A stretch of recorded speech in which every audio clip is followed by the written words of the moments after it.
Inscreva-se e curta o canal Mistérios à Beira da Fogueira. Ruas vazias.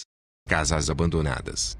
Carros enferrujados, parados onde foram deixados. O vento passa entre as paredes rachadas, e o único som é o crepitar de madeira seca. Em Tomioka, no Japão, o tempo parece ter parado em 2011. Uma cidade que um dia pululava de vida, pescadores nas docas, agricultores nos campos, crianças indo para a escola, agora é um cenário de silêncio e esquecimento. E no meio dessa desolação, uma casa fora do lugar. Não em um terreno, não ao lado de outras construções.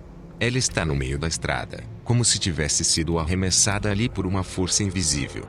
Suas paredes de madeira, desgastadas pelo tempo e pelo sal do mar, estão cobertas de marcas vermelhas.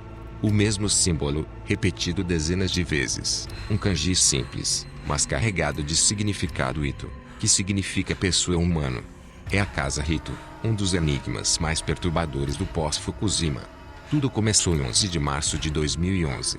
Um terremoto de magnitude 9.0 sacudiu a costa leste do Japão, um dos mais intensos já registrados. Ele gerou um tsunami com ondas de até 40 metros que varreram vilas inteiras do mapa. Tomioka foi uma delas. Casas, postes, veículos, tudo foi arrastado como se fosse papel. E quando as águas recuaram, restou apenas a destruição. Mas o desastre natural foi apenas o começo. A poucos quilômetros dali, a usina nuclear de Fukushima Daiichi sofreu falhas catastróficas. Reatores derreteram. Radiação se espalhou. A ordem de evacuação foi imediata. Em poucos dias, a cidade foi esvaziada. Milhares de pessoas deixaram tudo para trás: fotos, móveis, histórias, sem saber se um dia voltariam. 2 anos depois, em 2013, o governo autorizou o retorno. Mas a maioria não voltou. Já tinham reconstruído suas vidas em outras cidades. Menos de 10% dos moradores retornaram. Tomioka tornou-se uma cidade fantasma, com ruas limpas, luzes funcionando em alguns pontos, mas com um vazio que pesa no peito. Foi nesse cenário que a Casa Rito começou a chamar a atenção. Diferente das construções de concreto comuns em outros países, muitas casas no Japão são feitas de madeira, um material mais leve, flexível e resistente a terremotos, mas também mais frágil diante de um tsunami. E foi assim que a casa, provavelmente arrancada de seu alicerce, foi lançada pela força das ondas até o centro da rodovia, onde permaneceu, imóvel, como um monumento ao caos. O que aconteceu em seguida, porém, é o que transformou o lugar em lenda.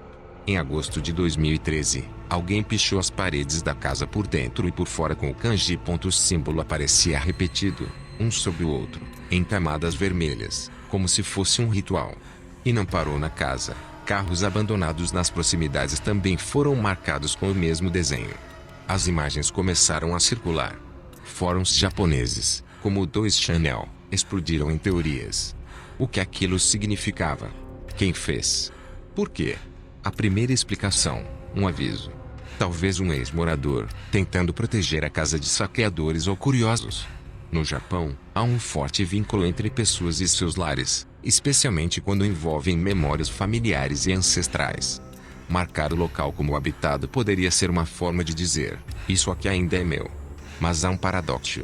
Se o objetivo era afastar intrusos, por que atrair ainda mais atenção? Pichar uma casa em um lugar já misterioso é como acender uma lanterna no escuro. A segunda teoria é mais sombria: selamento espiritual.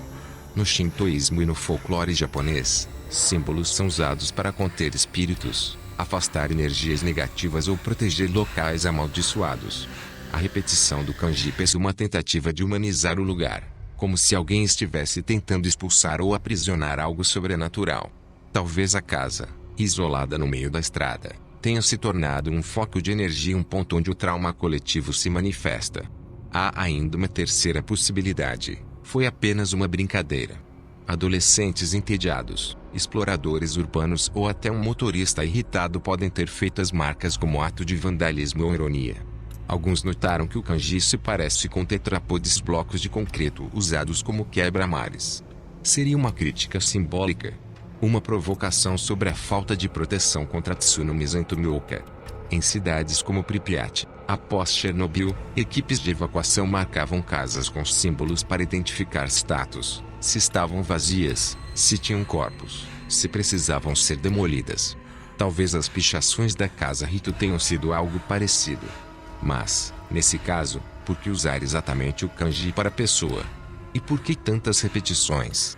Não fazia parte de nenhum protocolo oficial. O mistério só cresce. Em abril de 2017, a casa foi removida. Sem cerimônia, sem explicações. Para o governo, era apenas um obstáculo na estrada. Para os curiosos, era o fim de um enigma. A estrutura foi demolida, mas o mistério não morreu com ela. Ninguém jamais assumiu a autoria das pichações. Nenhum morador disse ter feito. Nenhum artista alegou ser obra.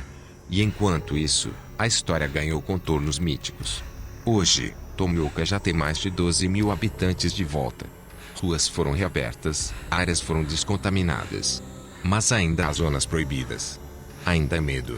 E para muitos que visitam o local onde a casa um dia esteve, o ar parece diferente. Alguns sentem um arrepio. Outros, uma tristeza profunda. Como se o lugar ainda respirasse a dor daquele dia. Esse fenômeno tem nome: Nuclear Ghosts, fantasmas ligados a desastres nucleares. Assim como em Hiroshima, Nagasaki e Chernobyl, há relatos de aparições, vultos à beira do mar, figuras que desaparecem ao serem olhadas. No Japão, esses espíritos muitas vezes são femininos, heranças de lendas como Yurei, almas de mulheres que morreram com ódio ou sofrimento. Mas hoje, eles ganham um novo significado: são vozes das vítimas. São formas de o trauma se manifestar. E é por isso que histórias como a da Casa Rito surgem. Elas não são apenas lendas urbanas. São metáforas. São maneiras de dar sentido ao inexplicável. Quando a realidade é pior que o pesadelo, o sobrenatural vira linguagem.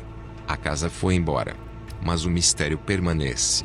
E enquanto houver quem se lembre, enquanto houver quem sinta um calafrio ao caminhar por aquelas ruas, a Casa Rito continuará viva não nas paredes, mas na memória. Se inscreva no canal e deixe seu like no Mistérios à Beira da Fogueira.